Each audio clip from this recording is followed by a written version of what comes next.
annoyed and frustrated working under people that had a high staff turnover rate, working for jobs where they could not keep good employees around. And so you ended up with people that were untrained, that were unqualified, that had no efficiency, no workflow skills at all.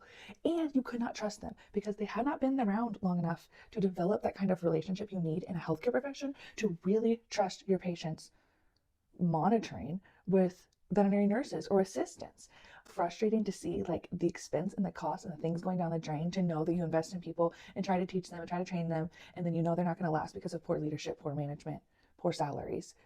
All of that stuff is extremely fixable. And I think that's why it's so frustrating is like, now that I've been through the process as a business owner, updating systems and protocols, updating job descriptions, making a handbook, having deep, thoughtful training, investing in their schooling, I not only have great staff that can handle and do the things that they need to be doing instead of me coming in, nothing is prepared, but I also have loyalty and trust, like a huge amount that I know they would, one, do the right thing ethically, morally, when it comes to patient care and client care and things like that when I'm not around.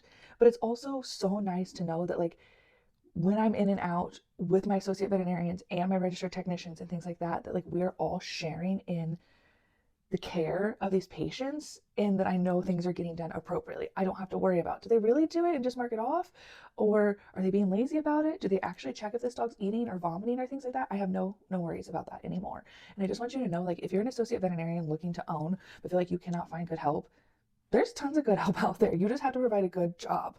And that is extremely doable. All the little annoying things are just small fixes.